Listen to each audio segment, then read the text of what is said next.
ലേവ്യപുസ്തകം അദ്ധ്യായം 9.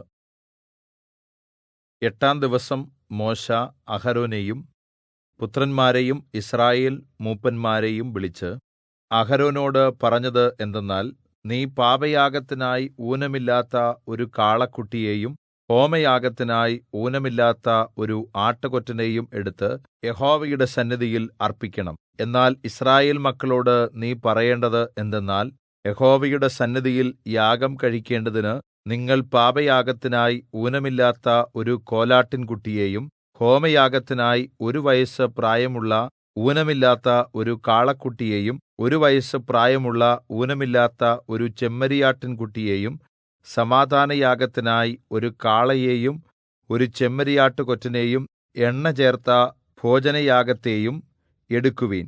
യഹോവ ഇന്ന് നിങ്ങൾക്ക് പ്രത്യക്ഷനാകും. മോശെ കല്പിച്ചവ എല്ലാം അവർ സമാഗമനകൂടാരത്തിന് മുമ്പിൽ കൊണ്ടുവന്നു.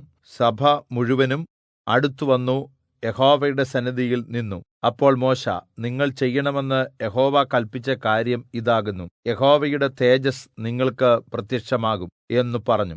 അഹരോനോട് മോശെ, നീ യാഗപീഠത്തിന്റെ അടുക്കൽ ചെന്ന് യഹോവ കല്പിച്ചതുപോലെ നിന്റെ പാപയാഗവും ഹോമയാഗവും അർപ്പിച്ചു. നിനക്കും ജനത്തിനും വേണ്ടി പ്രായശ്ചിത്തം കഴിച്ചു. ജനത്തിന്റെ വഴിപാട് അർപ്പിച്ച് അവർക്കായിട്ടും പ്രായശ്ചിത്തം കഴിക്കുക എന്ന് പറഞ്ഞു.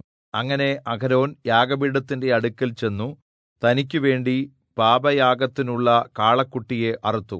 അഹരോന്റെ പുത്രന്മാർ അതിന്റെ രക്തം അഹരോന്റെ അടുക്കൽ കൊണ്ടുവന്നു. അവൻ രക്തത്തിൽ വിരൽ മുക്കി യാഗപീഠത്തിന്റെ കൊമ്പുകളിൽ പുരട്ടി ശേഷം രക്തം യാഗപീഠത്തിന്റെ ചുവട്ടിൽ ഒഴിച്ചു. പാപയാഗത്തിന്റെ മേദസ്സും വൃക്കകളും കരളിന്മേലുള്ള കൊഴുപ്പും അവൻ യാഗപീഠത്തിന്മേൽ ദഹിപ്പിച്ചു. യഹോവ മോശെയോട് കല്പിച്ചതുപോലെ തന്നെ അതിന്റെ മാംസവും തോലും അവൻ പാളയത്തിനു പുറത്ത് തീയിൽ ഇട്ടു ചുട്ടുകളഞ്ഞു. അവൻ ഹോമയാഗത്തെയും അറുത്തു. അഹരോന്റെ പുത്രന്മാർ അതിന്റെ രക്തം അവന്റെ അടുക്കൽ കൊണ്ടുവന്നു. അവൻ അത് യാഗപീഠത്തിന്മേൽ ചുറ്റും തളിച്ചു. അവർ കഷണം കഷണമായി ഹോമയാഗവും അതിന്റെ തലയും അവന്റെ അടുക്കൽ കൊണ്ടുവന്നു.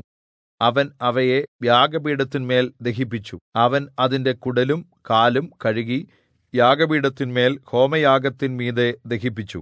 അവൻ ജനത്തിന്റെ വഴിപാട് കൊണ്ടുവന്നു. ജനത്തിനുവേണ്ടി പാപയാഗത്തിനുള്ള കോലാടിനെ പിടിച്ച് അറുത്തു മുമ്പിലത്തേതിനെപ്പോലെ പാപയാഗമായി അർപ്പിച്ചു. അവൻ ഹോമയാഗം കൊണ്ടുവന്ന് അതും നിയമപ്രകാരം അർപ്പിച്ചു. അവൻ ഭോജനയാഗം കൊണ്ടുവന്ന് അതിൽ നിന്നു കൈ നിറച്ച് എടുത്തു പ്രഭാതത്തിലെ ഹോമയാഗത്തിനു പുറമെ യാഗപീഠത്തിന്മേൽ ദഹിപ്പിച്ചു. പിന്നെ അവൻ ജനത്തിനുവേണ്ടി സമാധാനയാഗത്തിനുള്ള കാളയെയും ചെമ്മരിയാട്ടുകൊറ്റനെയും അറുത്തു.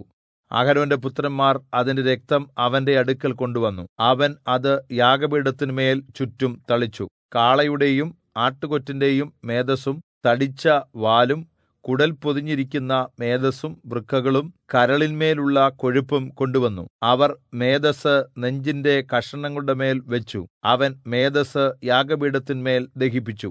എന്നാൽ നെഞ്ചിന്റെ കഷണങ്ങളും വലത്തെ കൈക്കുറകും മോശെ കല്പിച്ചതുപോലെ അഹരോൻ യഹോവയുടെ സന്നിധിയിൽ നീരാജനാർപ്പണമായി നീരാജനം ചെയ്തു. പിന്നെ അഹരോൻ ജനത്തിനു നേരെ കൈ ഉയർത്തി അവരെ ആശീർവദിച്ചു. പാപയാഗവും ഹോമയാഗവും സമാധാനയാഗവും അർപ്പിച്ചിട്ട് അവൻ ഇറങ്ങിപ്പോന്നു. മോശെയും അഹരോനും സമാഗമനകൂടാരത്തിൽ കടന്നിട്ട് പുറത്തുവന്ന് ജനത്തെ ആശീർവദിച്ചു. അപ്പോൾ യഹോവയുടെ തേജസ്സ് സകല ജനത്തിനും പ്രത്യക്ഷമായി. യഹോവയുടെ സന്നിധിയിൽ നിന്ന് തീ പുറപ്പെട്ട് യാഗപീഠത്തിന്മേലുള്ള ഹോമയാഗവും മേദസ്സും ദഹിപ്പിച്ചു. ജനമെല്ലാം അത് കണ്ടപ്പോൾ ആർത്തു സാഷ്ടാംഗം വീണു.